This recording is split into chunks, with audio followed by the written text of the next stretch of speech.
Two men, dressed like police, walk into a Boston museum at 1 a.m. They aren't there to protect the art, they're there to steal it. 81 minutes later, $500 million in masterpieces is gone. And more than 35 years later, the world still doesn't know where it ended up. There are some crimes that feel impossible the moment you hear them. Not because they were loud, not because they were violent, but because they were so calm, so controlled, that they almost do not feel real. This is one of those crimes. Because on the night of March 18, 1990, two men wearing police uniforms walked into one of the most important museums in America and walked out having changed art history forever. They did not steal copies, they did not steal decorations. They stole originals, a Vermeer, Rembrandt's, Degas sketches, a Manet, 13 works in total. And in just over 1 hour, the Isabella Stewart Gardner Museum in Boston became the scene of what the FBI would later call the largest property crime in U.S. history. But what makes this case unforgettable is not just who went in or what they took. It is what happened next. Because more than 3 decades later, the art is still missing.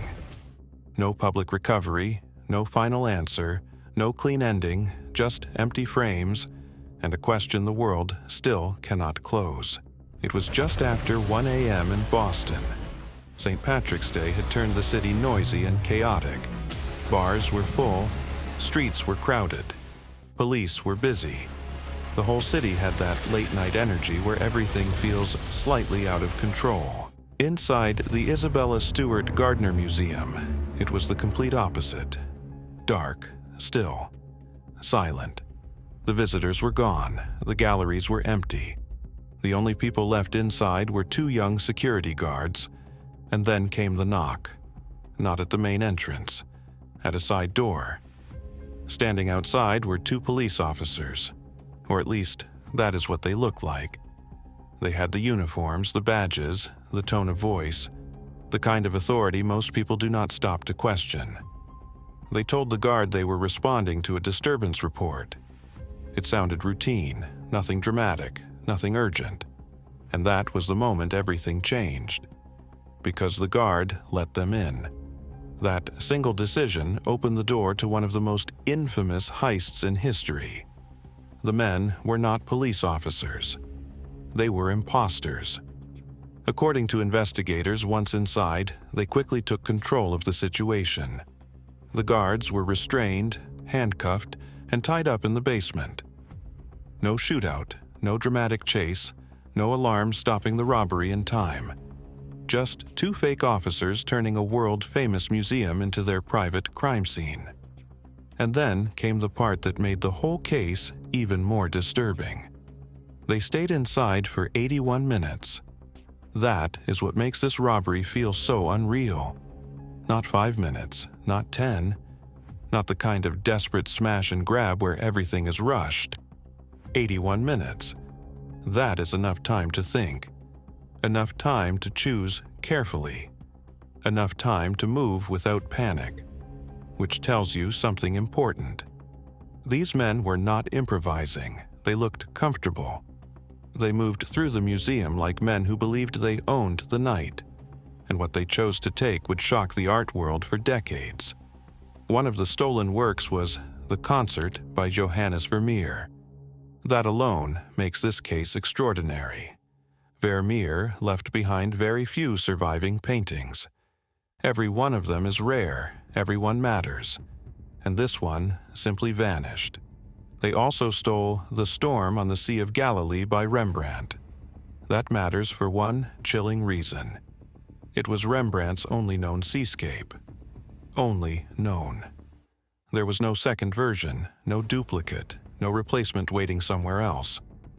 Once it disappeared, the world lost the only one. They also took Chez Tortoni by Edouard Manet, several Degas drawings, a Rembrandt portrait, and other important pieces. 13 works in total. And yes, the value eventually climbed to more than $500 million. But the true weight of this crime was never just financial.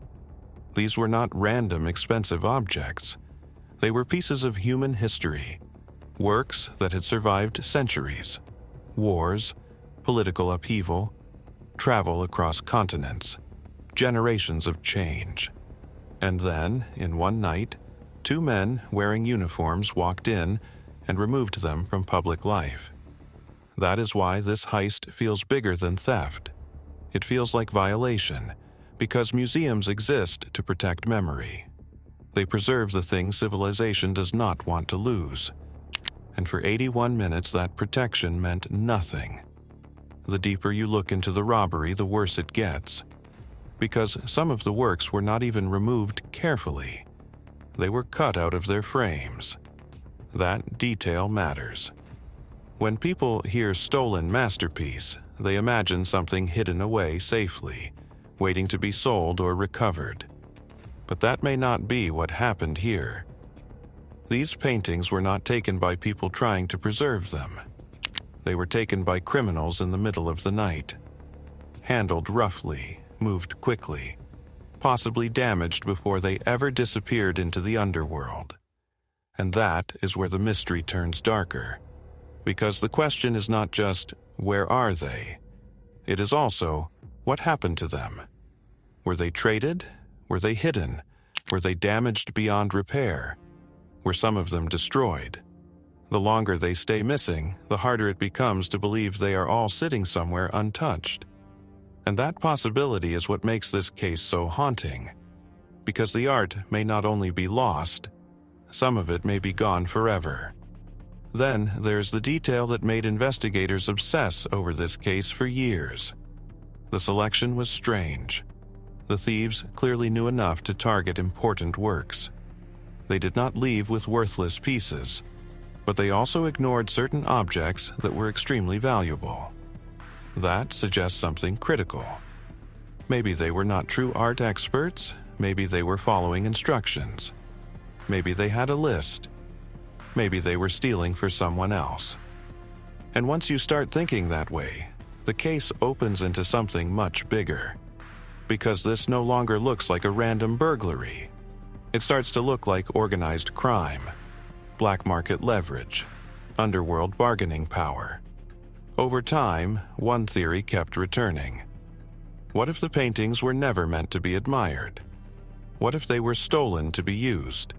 Not displayed, not loved, not even sold publicly, just hidden. Passed between criminals. Used as collateral. Turned into leverage in deals nobody would ever admit existed. And somehow, that idea feels even colder than theft. Because it means some of the most extraordinary works of art in history may have spent decades not as art, but as currency in the dark. For years, the case kept pulling people back in. The FBI chased leads. Journalists chased leads. Documentary filmmakers chased leads. Private investigators chased leads. And still, the central fact never changed. The paintings were gone. In 2013, the FBI said it believed it had identified the thieves and linked them to criminals in New England. That sounded like a breakthrough, but it did not solve the real problem, because identifying suspects is not the same as recovering the art, and that is the curse of this case. Every few years, a new theory appears. A new name surfaces. A new possibility gives people hope. But the ending never arrives. The art is still missing. And nowhere is that absence felt more powerfully than inside the museum itself. Because the Gardner Museum made a decision after the robbery that turned the crime into something almost ghostly. It left the empty frames hanging on the walls, not hidden away, not replaced, not quietly removed. They stayed, and they are still there. That decision changed everything. Because now visitors do not just hear about the theft, they see it. A blank space where a masterpiece used to be. A frame still waiting for something that never came back. And that may be the most haunting image in the entire story. Most robberies end with disappearance. This one put disappearance on display. There is one more reason this case gets under people's skin. At its center, the weakness was not technology, it was human trust. The thieves did not blast their way into a fortress. They did not outgun a security army. They did not defeat some impossible system. They used authority as a disguise. They used calm as a weapon. They were let in. That is what makes this story so unsettling. Because the whole crime began with something ordinary, a person seeing a uniform and believing it. Maybe that only proves boldness. Maybe it proves brilliant planning. Maybe it suggests they knew more about the museum than they should have. Either way, it turns this from an art robbery into something deeper. A robbery of trust. A robbery of certainty. A robbery of the belief that history is safe because it is protected. Decades later, that belief still has not fully recovered. And that is why this case still matters. Not just because of the money, not just because of the famous names, not just because it remains unsolved. It matters because it exposed something fragile beneath all great institutions. Museums are supposed to make the past feel permanent. They take the most valuable parts of human culture and protect them from time. This crime exposed how thin that protection can be. All it took was 2 men in uniforms, one side door, and 81 minutes. That was enough to erase masterpieces from public life for more than 3 decades. And maybe that is the darkest part of all. The thieves did not just steal paintings. They stole permanence. They stole the illusion that the greatest things humanity creates will always remain where we left them. And somewhere out there, or perhaps nowhere at all, are 13 missing works that turned one quiet night in Boston into one of the most unsettling, unsolved crimes in American history. Because when those men walked out of the museum, they did not just leave empty walls behind. They left behind a question the world still cannot answer. Where did the paintings go?